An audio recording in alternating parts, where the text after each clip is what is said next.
오늘은 에스라서 4장 1절에서 10절로 대적에 맞서 믿음을 지키려면 이런 제목으로 우리가 말씀을 나누려고 합니다. 4월에는 우리가 이제 에스라서를 다루게 됩니다. 에스라서는 이스라엘이 바벨론의 포로가 되었다가 이렇게 유다로 돌아오는 시기의 기록을 담고 있습니다. 에스라서를 통해서 우리가 이 바벨론 같은 세상에서 하나님의 백성된 우리의 정체성을 어떻게 지키며 살아야 하는지를 잘 배울 수 있기를 소망합니다. 여호와 하나님께서 고레스의 마음을 감동시켰죠. 그래서 유다 백성들이 예레미야 선지서 229장에서 약속하신 예레미야를 통해 하나님께서 약속하신 것처럼 이 바벨론의 포로된 상태로부터 거의 70년 만에 예루살렘으로 돌아오게 됩니다.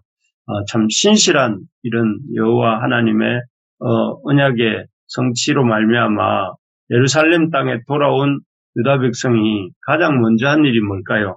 가장 먼저 한 일은 다름이 아니라 이 성전을 건축하는 일이었습니다.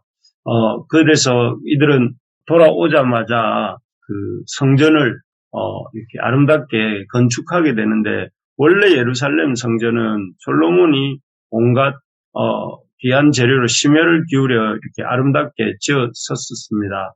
하지만 유다 백성들이 이방 우상을 이렇게 음란하게 섬기다가 바벨론의 침공을 받았을 때 그 솔로몬 성전은 불타고 무너졌습니다. 그래서 유다 백성이 고레스의 그 명대로 이렇게 바사에서 귀환한 이때에는 솔로몬 성전은 이렇게 건물의 폐허만 이렇게 남은 상태였죠. 그래서 그 폐허를 보면서 귀환한 이스라엘 백성이 가장 먼저 이렇게 성전을 재건하기 시작했던 것입니다. 우리가 이 모습을 잘 기억해야 하겠습니다. 하나님 앞에서 믿음의 백성으로 살고자 할 때 가장 무엇보다 중요한 것이, 가장 먼저 회복해야 될 것이 예배의 회복이다 하는 것을 이 모습이 보여주기 때문이죠. 그래서 노아도 이렇게 홍수가 끝나고 이렇게 배 밖으로, 방주 밖으로 나왔을 때 그의 가족들이 가장 먼저 한 일이 뭐였습니까? 그 가장 먼저 한 일은 이렇게 단을 쌓고 예배를 드리는 일이었습니다. 바라는 것은 이렇게 우리가 믿음의 백성으로 살고자 할 때에 우리 부르심의 가족들의 삶에서 가장 중요한 것이 이 예배의 자리가 회복되는 것이고 또 예배가 회복되는 것이다 하는 것입니다. 그래서 우리가 다른 무엇보다 예배가 이렇게 회복되지 않으면 주일 예배든 또 일상의 예배든 이런 예배가 회복되지 않고는 하나님 나라 백성으로 살아갈 수가 없고, 또 이런 자기 자신도 또 이웃도 교회도 또 직장도 이렇게 감당할 수가 없기 때문에 우리가 무엇보다 이런 예배가, 주일 예배도 회복되어지고 또 예배에 참석하여서 또 이렇게 말씀이 들려지고 또 찬양이 불려지고 은혜가 회복되는 그런 역사가 있기를 소망합니다. 그래서 저는 바라는 것은 이 4월에 우리 성도들의, 우리 부르심의 가족들이 예배가 회복되는 한 달이 되기를 소망하는 그런 마음을 갖고 있습니다. 그래서 우리가 새벽 기도 때마다 우리 지체들 또 우리 교회 식구들 한 사람 한 사람이 이렇게 예배가 회복되고 예배의 은혜가 있고 예배에 그런 부흥이 있도록 우리 같이 기도하면 좋겠습니다. 어쨌든 이렇게 성전을 회복하고 이렇게 재건하려고 할 때에 이스라엘 백성이 이렇게 하나님의 성전을 재건하고 또 하나님 앞에서 예배를 회복하고자 할 때에 이 성전 재건을 방해하는 무리들이 나타납니다. 그들은 다름 아닌 1절에 보니까 유다와 베냐민의 대적들이었다 이렇게 되어 있습니다. 이들은 어떤 사람들입니까? BC 722년에 아수르에 의해서 북이스라엘이 망할 때에 그 아수르 왕이 폈던 에살핫돈이라고 하는 왕이 폈던 정책이 이주 정책이었습니다. 그래서 원래 북이스라엘 땅에 살던 그 사람들은 다른 지역으로 옮기고 또 북이스라엘의 다른 지역에 살던 사람들을 북이스라엘로 데리고 온 것이죠. 데리고 와서 이들을 그 사마리아 땅에 살게 했는데 이들은 기존에 있던 이스라엘 사람들과 혼혈이 되면서 이렇게 아주 그 자기들 신도 섬기고 하나님도 그 수많은 신들 중에 한 존재로 섬기고 있었던 그런 사람들이었습니다.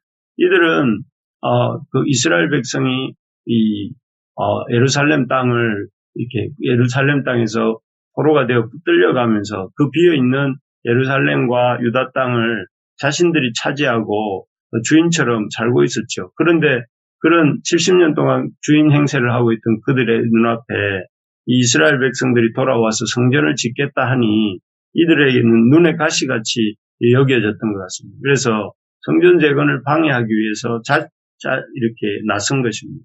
그래서 이들이 이 성전 재건을 유다 백성들이 하지 못하도록 수단과 방법을 다 이렇게 동원하는데요. 제일 먼저 했던 일이 무엇인가 하면은 성전을 같이 짓자 하고 이렇게 제의를 합니다. 힘든 성전 건축을 해야 되는 유다 백성의 입장에서 볼 때에 성전 재건에 이렇게 인력을 보태겠다 하는 이들의 제의는 이 아주 기가 솔깃할 수 있는 제안이었습니다. 하지만 이런 제안에 대해서 이 스룹바벨과 예수아와 족장들은 아주 단호하게 같이 하지 않겠다고 이렇게 거절하죠. 왜냐하면은 이스라엘 백성이 망하고 포로가 된 이유가 무엇입니까? 이스라엘 백성이 망하고 포로가 된 이유는 혼합주의 때문에 이렇게 망하고 포로가 되었지 않습니까? 이민족, 유다 땅에서 살던 주변의 이민족과도 어울리고 저민족과도 어울리면서 그들의 이 신도 섬기고 저 신도 섬기고, 그렇게 혼합되어서 민족의 정체성을 잃고 하나님의 백성으로서 거룩함을 잃게 되었기 때문에 그들은 망했고, 북이스라엘은 아수르로 또, 아수르에 의해서 북이스라엘 망하고 또 남유다는 바벨론에 의해서 망해서 70년간의 포로 생활을 보내지 않았습니까?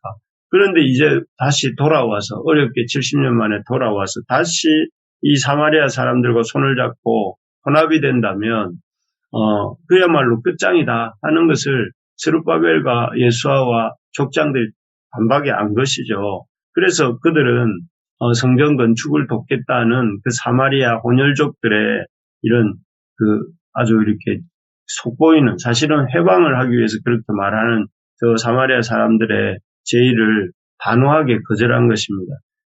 그렇습니다. 이런 유다 백성들의 모습처럼 우리가 깨달아야 될 것이, 우리는 역사의 실패에서 우리가 배워야 된다 하는 것입니다. 하나님을 온전히 쫓지 않고 적당히 세상과 타협하면서 주님을 적당히 쫓으면 실패한다 하는 것이 역사가 주는 교훈 아닙니까? 주님 한 분으로 만족하면서 또 마치 시냇가에 심기운 나무가 이렇게 시냇가로부터 물을 공급받는 것처럼, 또 여러분 태양광 판넬이 요즘 가끔 길 지나가다 보면 보이는데, 태양광 판넬은 오직 태양광만을 흡수하여서 그렇게 이 전기를 만들어내는 것처럼 우리도 온전히 주님께만, 시냇가에 심기운 나무처럼 태양을 빛을 받아서 전기를 만들어내는 태양열 판넬처럼 우리가 주님께만 집중하고 주님만을 바라보면서 이렇게 철저하게 그분만을 쫓아가는 하나님의 백성이 되어야 우리가 이렇게 멸절되지 않는다는 사실을 기억하고, 그렇게 우리 주님께만 충성하는 우리가 될 수 있기를 소망합니다. 그렇게 될 때에 우리가 이렇게 혼합되지 않을 때 우리는 하나님의 백성으로서 이런 생명력이 있고 우리 인생에 소망이 있다는 것을 우리가 힘있게 붙들 수 있기를 소망합니다. 어쨌든 이렇게 해서 그런 이 사마리아 사람들의 회방이, 첫 번째 회방 시도는 이렇게 실패로 돌아갑니다. 두 번째로 그 다음에 이들이 어떻게 또 회방을 하는가 하면, 이 두 번째 회방은 이렇게 내일도 이렇게 오늘 말씀에 이어지겠지만 바사 왕에게 투서를 넣는 것이었습니다. 그래서 이스라엘 백성들이 유다 백성들이 짓고 있는 성전의 위험성, 성전 재건의 위험성을 이렇게 계속 왕에게 또 관리들에게 뇌물을 주면서 이렇게 알리고 또 중지시켜달라고 한 것이죠. 그래서 그들은 유다 지역이 옛날부터 아주 이렇게 반역이 빈번했던 지역이다 하면서 유다 사람들이 성전을 완공하고 나면 반드시 반역을 꾀할 것이다 하고 이렇게 투서를 보냈습니다. 이 계략은 첫 번째 계략과는 달리 성공적이었습니다. 그래서 그 결과 이들은 성전 건축이 중단되게 만들었는데요. 성전 건축이 무려 고레스 왕 통치 4년부터 주전 536년부터 다리오 왕의 통치 2년, 주전 520년까지 무려 16년간을 이렇게 중단되게 됩니다. 그래서 결국은 이렇게 그들의 뜻대로 그 유다와 베냐민의 대적들의 뜻대로 사마리아 혼혈족의 뜻대로 하나님의 성전 건축이 중단되고 이렇게 중단되어서 이게 계속 이어지게 됩니다. 참 이 모습을 보면서 사단의 어떤 그 하나님 역사에 대한 회방이 참으로 집요하고 끈질기다 하는 것을 이렇게 보게 됩니다. 오늘날도 이렇게 믿는 우리들을 통해서 하나님 역사가 이루어지지 않습니까? 마치 이스라엘 백성을 통해서 하나님의 성전 재건이 이루어졌던 것처럼 믿는 우리들을 통해서 하나님의 역사가 이루어지려고 할 때에 이 사마리아 혼혈족들처럼 지금도 이런 사단의 해방이 일어나고 있을까요? 일어나고 있지 않을까요? 일어나고 있겠죠, 당연히. 집요하게 또 아주 교묘하게 일어나고 있습니다. 그래서 온갖 수단과 방법이 다 동원되고, 그래서 생각지도 못했던 사람들을 통해 이렇게 역사가 중단되거나 방해받기도 하고, 또 그래서 이렇게 하나님의 일이 진전 없이 표류할 때가 또 있습니다. 그럴 때 우리가 어떻게 해야 될까요? 그럴 때 이게 참 왜 이런가 하면서 낙심하거나 포기할 것이 아니라 하나님의 역사를 해방하는 그 어둠의 세력들이 있구나 하는 것을 느끼면서 이렇게 그러한 해방과 어려움에도 불구하고 또 하나님의 일을 할 때 이런 해방의 역사가 이전 우리 신앙의 선배들 가운데도 있었구나 하는 것들을 생각하면서 이런 것들을 믿음으로 돌파해 나갈 수 있어야 되겠죠. 그래서 이런 대적들의 해방으로 인해서 16년간 역사가 중단되지만 결과적으로는 그 이후에 다시 성전 재건이 시작되고 그로부터 4년 후에 이 516년경에 성전 재건이 완성되게 됩니다. 그런 면에서 우리가 참 이런 성전 재건을 회방하는 이런 역사들이 올 때에 그런 여러 가지 사람들을 통해서 회방하는 일이 있을 때 우리가 더욱더 하나님의 기록된 말씀인 성경을 더욱 힘있게 의지하면서 그 역사를 통해 배우면서 믿음으로 앞으로 나아가는 이 한 주간 또 이 한 달이 될 수 있기를 소망합니다. 말씀을 맺겠습니다. 하나님의 백성 이스라엘이 돌아와서 성전을 재건했습니다.